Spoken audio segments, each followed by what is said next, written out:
Baiklah,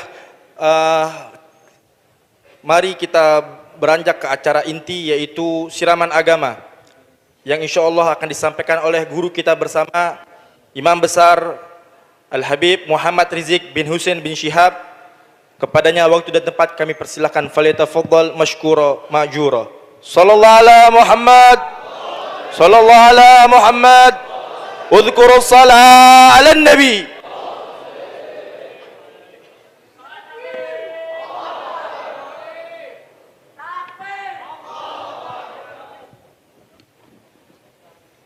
Assalamualaikum warahmatullahi wabarakatuh. Bismillah walhamdulillah wassalatu wassalamu ala rasulillah wa ala alihi wa sahbihi wa mawalah. Amma ba'd, fa ya ibadallah, usikum jami'a wa nafsi bi taqwallah wa bi ta'ati Rasulillah sallallahu alaihi wasallam. Fa nas'alullah subhanahu wa ta'ala an yaj'alana jami'an minal muttaqin. Amin ya rabbal alamin. Alhamdulillah, acara demi acara sudah sama kita lalui pada kesempatan hari yang berbahagia ini. Sambutan demi sambutan sudah sama kita dengarkan, baik dari para pimpinan DPP maupun DPD Front Persaudaraan Islam, begitu juga dari DKM Masjid Keramat Luar Batang yang sangat kita cintai ini, tidak terkecuali juga mutawalli daripada makam Keramat Luar Batang Al-Habib Husain bin Abu Bakar Idrus rahimahullahu rahmatal abrar. Semua sambutan luar biasa, wabil khusus apa yang disampaikan tadi oleh penasehat DPP FPI, yaitu Al-Muhtaramul Mukarram Buya Kiai Haji Tubagus Ahmad Qurtubi Jailani hafidhahullahu ta'ala wara'ah. Jadi apa yang beliau sampaikan tadi luar biasa. Karenanya perlu sedikit saya infokan. Alhamdulillah, pada hari Ahad kemarin Buya Qurtubi Jailani bersama segenap pengurus DPD FPI Provinsi Banten bekerja sama dengan kenaziran daripada Kesultanan Banten berhasil menggelar ziarah kubra Maulana Sultan Hasanuddin. Yang menjadi catatan adalah bahwa dalam acara tersebut Majelis Agung Kesultanan Banten sudah mendeklarasikan dan menyampaikan serta mengisbat, saudara, bahwa silsilah nasab Sultan Hasanuddin, putra daripada Sunan Gunung Jati, itu nyambung ke Al-Azmat Khan, yang tidak lain dan tidak bukan juga merupakan jalur Ba'alwi, yang tidak lain dan tidak bukan juga merupakan keturunan Imam Ubaidillah Ibnul Imam Ahmad bin Isa Al-Muhajir. Nah, jadi semua manuskrip saudara yang dijadikan dasar oleh segolongan orang untuk mengobok-obok nasab daripada Wali Songo sudah terbantahkan. Dan ada deklarasi juga yang luar biasa bahwa para tubagus dari Kesultanan Banten, para kiai, para ulama dan para habaib, saudara, bersatu padu menolak segala bentuk provokasi yang ingin mengadu domba antara kaum tubagus, kiai, ulama dan para habaib. Kami semua bersatu bersama untuk terus melanjutkan perjuangan dakwah Nabi kita Muhammad sallallahu alaihi wasallam. Mudah-mudahan itu semua menjadi kabar baik buat kita, dan insya Allah ke depan, saudara, kita jangan lagi dipusingkan, diributkan dengan kerja-kerja intelijen yang ingin mengadu domba kita, yang ingin memecah belah umat. Yuk kembali kita ke jalan yang benar, kembali yuk sama-sama kita bersatu. Saya serukan kepada semua para begal nasab, tubu ilallah, tubu ilallah, tubu ilallah. tobatlah kalian kepada Allah, kembali ke jalan yang benar. Yuk sama-sama kembali kita gelorakan dakwah untuk menegakkan yang hak, menyebarluaskan ajaran Nabi kita Muhammad sallallahu alaihi wasallam. Karena itu saya mau tanya semua, siap bersatu? Siap berjuang? Takbir. Sallu ala Nabi. Nah, hibail kiram, hari ini adalah hari Asyura, hari tanggal 10 Muharram, saudara. Ya, di hari ini dalam hadis sahih dikatakan sebagai hari kemenangan Nabi Allah Musa alaihi salam.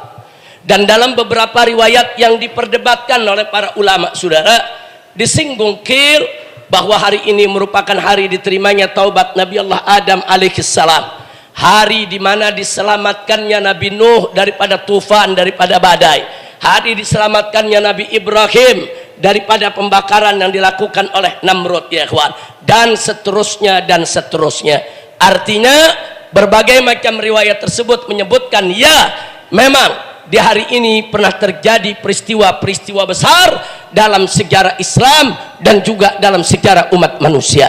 Tidak terkecuali yang kita peringati pada hari ini, saudara, yaitu di hari inilah terjadi pembantaian terhadap cucu Nabi, terhadap keluarga Nabi di padang Karbala. Dia tidak lain dan tidak bukan Sayyiduna Husain ibn Ali ibn Abi Thalib, dan beliau tidak lain dan tidak bukan putra daripada Sayyidatuna Fatimah Zahra binti Rasulullah sallallahu alaihi wa alihi wa sahbihi wasallam. Saudara, siapa sih sebetulnya Sayyidina Husain ini, saudara? Inilah yang dikatakan oleh Nabi alaihi salatu wassalam. Beliau pernah mengatakan, ibnaya hadhani al-Hasan wal Husain sayyida syababi ahlil jannah wa abuhuma khairum minhuma. Ini hadis sahih, saudara. Nabi mengatakan ibnaya hadhan, kedua anakku ini. Nabi sebut sang cucu sebagai anak, saudara. Kedua anakku ini sayyidasi syababi ahlil jannah, merupakan dua pemimpin dari para pemuda ahli surga. Wa abuhuma, dan ayah mereka yaitu Ali ibn Abi Thalib khairum minhuma, jauh lebih baik lagi daripada keduanya. Masya Allah, saudara, ini adalah Sayyidina Husain, cucu yang dipuji oleh Nabi, cucu yang dibanggakan oleh Nabi, cucu yang disayang oleh Nabi. Bahkan di hadis yang lain, saudara, tegas Nabi mengatakan bahwa kullu bani Adam yantamuna ila asabati abihim, semua anak cucu Adam, saudara, nasabnya kembali kepada ayah-ayah mereka, saudara. Illa walada Fatimah, kecuali anak daripada putriku Fatimah, saudara. Kata Nabi apa? Fa ana abuhuma wa asabatuhuma, akulah ayah mereka, akulah ayah mereka, saudara. Maka itu para ulama ahlus sunnah wal jamaah sepakat, walaupun Nabi tidak punya anak lelaki yang melahirkan keturunan, semua ahlus sunnah sepakat bahwa turunan Fatimah Zahra, saudara, adalah keturunan Nabi kita Sayyiduna Muhammad sallallahu alaihi wa alihi wa sahbihi wasallam. Ini sudah menjadi ijma, saudara, tidak perlu untuk kita bahas dan permasalahkan lagi.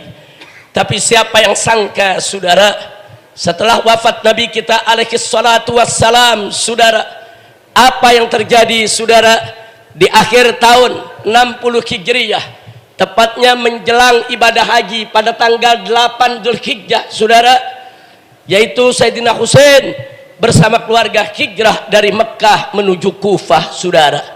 Perjalanan cukup jauh di akhir tahun 60, saudara. Akhirnya masuk tahun 61 Hijriyah di bulan Muharram tanggal 10, terjadilah pembantaian terhadap keluarga Nabi alaihi salatu wassalam. Saya punya catatan di sini sedikit saja, saudara. Mari kita lihat catatan. Siapa saja yang syahid bersama Sayyidina Husain, saudara, di padang Karbala. Mari kita lihat beberapa nama supaya kita tahu para syuhada yang ada di sana, saudara. Di antaranya yang dibunuh di padang Karbala, dibantai di padang Karbala, saudara. Pertama, 7 putra dari Sayyidina Ali ibn Abi Thalib radhiyallahu taala anhum. 7 orang putra. Yang pertama adalah Sayyidina Husain, tentunya yang merupakan saudara tokoh kita pada kesempatan hari ini, saudara. Yang berikutnya adalah adik-adik beliau, saudara. Antara lain siapa? Yang bernama Muhammad, kemudian yang bernama Abu Bakar, yang bernama Umar, yang bernama Utsman, yang bernama Ja'far dan Abbas, saudara. Ini 7 orang, 7-7-nya adalah putra Sayyidina Ali ibn Abi Thalib, mati terbantai, dibunuh di padang Karbala oleh manusia-manusia durjana, manusia-manusia zalim, manusia-manusia lalem, manusia-manusia yang tidak tahu malu, saudara. Kemudian siapa lagi di sana yang terbunuh? 4 orang putra dari Sayyidina Hasan, yaitu keponakan Sayyidina Husain, saudara. Antara lain adalah yang bernama Abdullah, Abu Bakar, Umar dan Al-Qasim, saudara. Kemudian gak sampai di situ lagi, ada lagi 5 putra Sayyidina Husain. Sayyidina Husain sendiri ada 5 putranya yang terbantai di padang Karbala, saudara. Yaitu pertama Ali Al-Akbar, kemudian Abdullah, Abu Bakar, Umar dan Ali Al-Asghar, saudara. Ali Al-Asghar ini umurnya baru 6 bulan, saudara. Tega, bayi 6 bulan dibunuh juga, dibantai juga, dihabisi juga, biadab. Ini yang dilakukan oleh para penguasa ketika itu, saudara. Kemudian nggak sampai di situ, di sana masih ada 3 putra dari Aqil bin Abi Thalib. Aqil ini saudara Sayyidina Ali bin Abi Thalib. 3 putranya adalah Ja'far, Abdullah dan Abdurrahman. Kemudian masih ada 2 cucu daripada Aqil bin Abi Thalib, cucunya, saudara, yaitu cucunya adalah Abdullah dan Muhammad, saudara. Nggak sampai di situ, bahkan saudara ada 2 putra dari Abdullah bin Ja'far bin Abi Thalib, yaitu Aun dan Muhammad, saudara. Jadi nama-nama yang tercatat dari keluarga Sayyidina Husain yang dibantai ketika itu, saudara, dibunuh. Siapa penguasa zalim ketika itu, saudara? Tidak lain dan tidak bukan adalah Yazid, putra Muawiyah, saudara. Yazid. Nah, kalau kita bicara tentang Yazid ini, mari kita lihat, saudara. Di sini yang saya ingin ingatkan, apa sih pendapat ulama tentang Yazid, saudara? Pendapat ulama, saudara, Ahlus Sunnah wal Jamaah sepakat tentang kefasikan Yazid, saudara. Ahlus Sunnah hampir semua sepakat Yazid ini orang fasik. Fasik itu adalah orang yang suka berbuat maksiat secara terang-terangan, saudara. Apakah itu menenggak minuman kerasnya, berjudinya, main perempuannya, saudara, fasik. Kecuali satu kitab yang nggak mau sebut Yazid fasik, yaitu kitab, saudara, Al-Awasim Minal Qawasim, karangan Ibnul Arabi. Bukan Ibnu Arabi, tapi Ibnul Arabi, saudara. Nah, saya sesalkan kitab Ibnul Arabi ini dijadikan rujukan, sehingga belakangan, saudara, kelompok-kelompok, saudara, kelompok-kelompok yang selama ini menyebut dirinya paling Islam ikut-ikutan membela Yazid. Bahkan mereka mengarang kitab Al-Imamul Adil Yazid bin Muawiyah. Dia karang kitab Imam Adil disebut, saudara. Malu kepada Allah, malu kepada Rasulullah, pembunuh cucu nabimu, pembantai cucu nabimu, kau katakan sebagai Imam Adil, kurang ajar. Ya, sampai hari ini masih ada, saudara. Dengan bangga mereka, saudara, dengan bangga mereka mengagung-agungkan Yazid, saudara. Dan ini sudah mulai masuk ke Indonesia paham-paham seperti ini. Hati-hati, waspada. Yazid adalah raja lalim, raja zalim, raja, saudara, yang diangkat oleh ayahnya sebagai khalifah, saudara, atas kehendak ayahnya sendiri. Jadi bukan lewat musyawarah, saudara. Dan diangkat menjadi khalifah umur yang sangat muda, umur 30 tahun.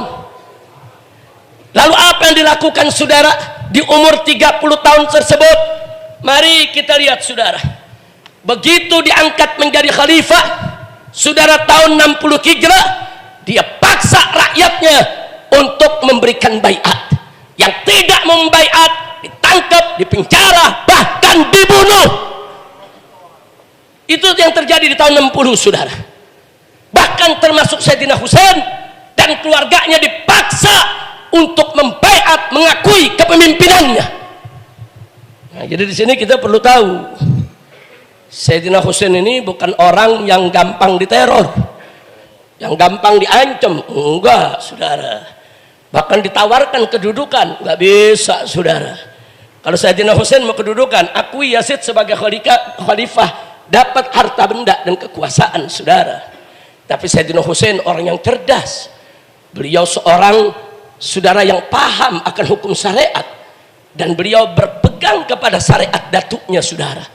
Bahwa Sayyidina Husain melihat orang ini nggak pantas jadi khalifah, orang ini nggak berhak menjadi khalifah, orang ini penuh cacat, tidak berhak menjadi pemimpin umat. Itu yang dilakukan oleh Al-Husain, saudara. Sayyidina Husain sampai akhir hayatnya tidak pernah memberikan baiat dan tidak pernah mengakui Yazid sebagai pemimpin, tidak. Jadi kalau beliau lihat, oh ini orang nggak berhak, nggak diakui, saudara. Sayyidina Husain bukan orang pengecut, bukan orang penakut, saudara. Bukan orang yang gampang untuk disuap, tidak.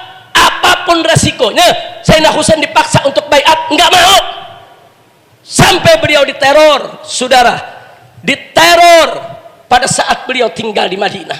Karena beliau diteror, ancaman datang, beliau mau jaga diri dan jaga keluarga, akhirnya beliau hijrah ke kota Mekah, saudara. Tapi ternyata di kota Mekah tetap mereka diteror. Ahlul Bait diteror, diintimidasi.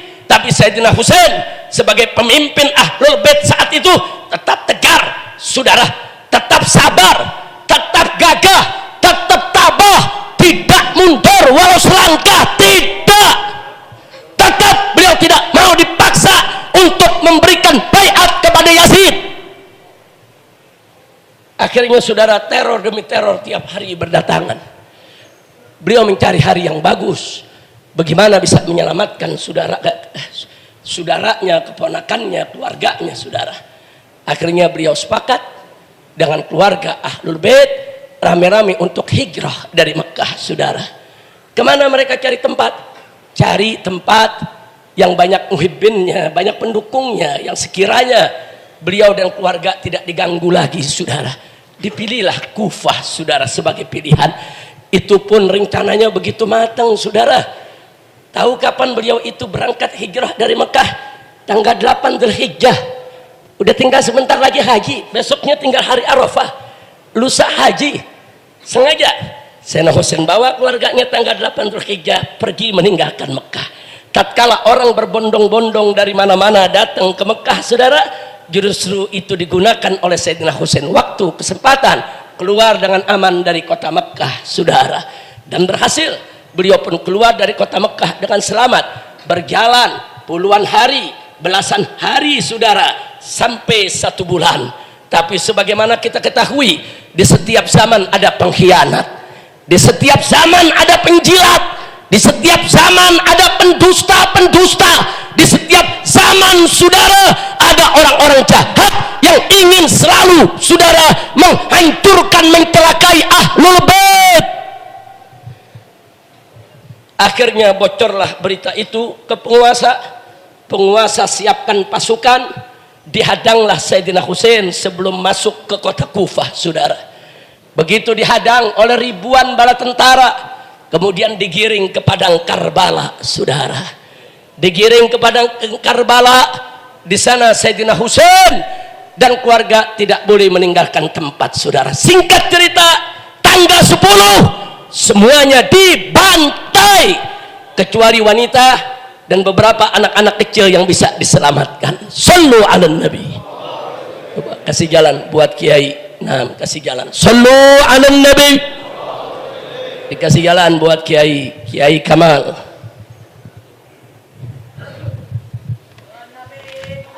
Allahumma salli wa sallim alaih. Silakan Kiai. Coba kursinya, ya.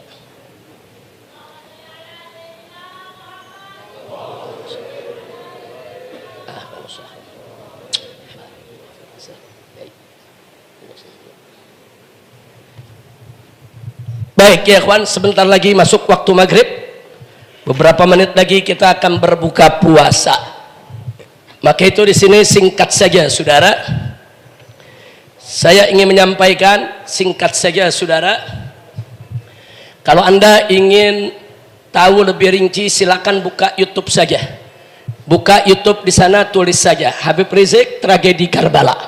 Nah, Anda akan bisa mendengarkan ceramah saya tentang itu hampir 2 jam, hampir 3 jam.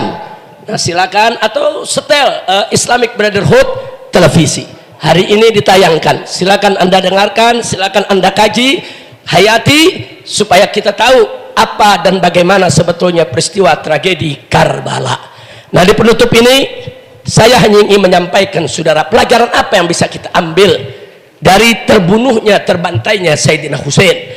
Ini inti yang ingin saya sampaikan saudara, bahwa kita hari ini merayakan Asyura bukan untuk nangis-nangisan, bukan untuk sedih-sedian, bukan untuk meratapi saudara, tidak, tapi untuk kita ambil iktibar. Fa'tabiru ya ulil absar, ambil iktibar, ambil pelajaran apa yang bisa kita ambil dari pembantaian Sayyidina Husain dan keluarganya. Pertama saudara, Al-Husain saudara adalah imam yang beriman dan berilmu serta berakhlak mulia saudara. Dari catatan kehidupannya, imannya, ilmunya, takwanya, akhlaknya betul-betul representatif mewakili Ahlul Bait Nabi alaihi salatu wassalam. Yang kedua, Al-Husain telah mengajarkan umat datuknya tentang pentingnya kejujuran, tentang pentingnya amanat, tentang pentingnya sikap agar tidak mudah dibeli oleh dunia saudara. Yang ketiga, Al-Husain saudara adalah pejuang penegakan kekhilafahan Islamiyah sejati. Beliau menolak saudara kepemimpinan berdasarkan dinasti ayah tunjuk anak, tanpa musyawarah, tanpa ikut peraturan. Masya Allah, nggak sampai di situ. Al-Husain saudara mengajarkan kepada kita semua bagaimana harus melawan ketidakadilan, melawan kezaliman, melawan kemungkaran agar tidak diam di hadapan angkara murka saudara. Kemudian berikutnya, Al-Husain adalah mujahid yang sabar dan tegar saudara, yang gagah dan tabah, yang luar biasa, tidak mundur walaupun berhadapan dengan ribuan tentara musuh saudara.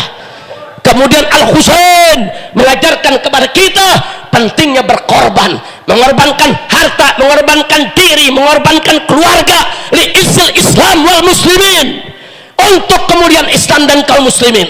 Al-Husain mendidik umat Islam untuk berjuang dan berkorban, bukan untuk berdiam diri. Al-Husain saudara telah membuktikan diri dan keluarganya sebagai penjaga Al-Quran dan As-Sunnah, sebagai pembela Islam yang istiqamah. Takbir, takbir, takbir. Ya, mudah-mudahan saudara kelak kita oleh Allah dikumpulkan di dalam surga bersama Nabi dan Ahlul Baitnya, bertemu dengan Al-Husain saudara yang telah berkorban untuk menjaga agama datuknya.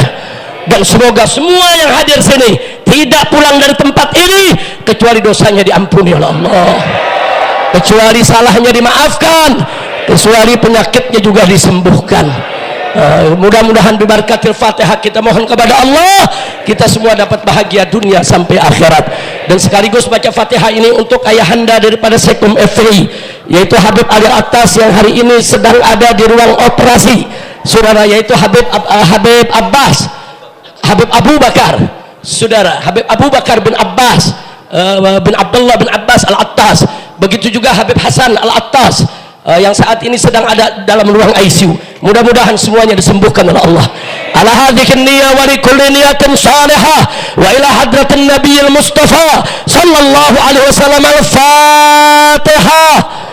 A'udzu billahi minasyaitonir rajim. Bismillahirrahmanirrahim. Alhamdulillahi Rabbil Alamin Ar-Rahmanir Rahim Maliki Yaumiddin Iyyaka na'budu wa iyyaka nasta'in Ihdinas siratal mustaqim Siratal ladzina an'amta 'alaihim ghairil maghdubi 'alaihim waladdallin. Amin. Nah, sebagai penutup, saudara, catat baik-baik, Yazid adalah sultan yang zalim. Sultan yang zalim. Ahlus sunnah sepakat ini orang fasik. Kalau ada orang ngaku sunnah memuji-muji Yazid, dia bukan ahlus sunnah, saudara. Nah, lalu bagaimana hukum melaknat Yazid? Sebagian ahlus sunnah wal jamaah, saudara, mengatakan Yazid jangan dilaknat, tapi jangan juga dipuji, jangan juga dicinta. Begitu, saudara. Tapi sebagian ahlus sunnah menghalalkan, membolehkan untuk melaknat Yazid. Siapa melaknat Yazid diantaranya? Imam Ahmad ibn Hanbal, Imam Suyuti, saudara, melaknat Yazid. Imam Ahmad begitu ditanya, kenapa anda melaknat Yazid? Apa jawabnya? Bagaimana aku tidak laknat orang yang dilaknat oleh Allah dalam Al-Quran? Ayat yang mana? Allah menyatakan dalam Al-Quran, innal ladzina yu'dzunallaha wa rasulah la'anahumullah fid dunya wal akhirah wa 'adzalahum 'adzaban muhina. Orang-orang yang menyakiti Allah dan Rasul-Nya, la'anahumullah, dilaknat oleh Allah di dunia maupun di akhirat. Saya mau tanya, cucu Nabi dibunuh, menyakiti Nabi tidak? Menyakiti Nabi tidak? Keluarga Nabi dibunuh, menyakiti Nabi tidak? Keluarga Nabi dihina-hina, menyakiti Nabi tidak? Mereka yang melakukan itu, saudara, la'anahumullah, dilaknat oleh Allah di dunia maupun di akhirat. Nah, jadi ini yang perlu kita ketahui. Jadi hati-hati, saudara, jangan puji Yazid, saudara. Yazid raja yang lalim, jangan dipuji, ya kawan, jangan. Bahkan ulama membolehkan untuk melaknatnya, walaupun sebagian ahlus sunnah seperti Imam Ghazali dan kaum sufi menyukai untuk tidak melaknat. Itu karena mereka memang mengikuti thariqah sufiyah. Tapi sekarang hukum syar'i boleh untuk melaknat Yazid, saudara. Mudah-mudahan, saudara, Allah melaknat Yazid dengan semua pasukannya yang telah membantai daripada keluarga Nabi kita Muhammad sallallahu alaihi wasallam. Nah, karena itu para pemegang nasab, saya ingatkan, hati-hati. Anda jangan menghina-hina nasab keturunan Nabi. Anda jangan menghina-hina keluarga Nabi. Hati-hati, itu akan menyakitkan Nabi. Dan kalau Anda menyakitkan Nabi, saudara, hati-hati, dilaknat oleh Allah Subhanahu wa taala. Jadi enggak usah khawatir, saudara, enggak, Allah enggak bakal diam. Allah udah nyatakan dalam Al-Qur'an, siapa yang nyakitin Nabi bakal Allah laknat. Fid dunya wal akhirah, di dunia maupun di akhirat. Enggak usah heran. Ini makin lama nih mereka menghina-hina Ahlul Bait, menghina Ba'alwi, menghina keluarga Nabi. Lihat, saudara, di dunia dan di akhirat Allah akan laknat kalau mereka tidak bertobat, saudara.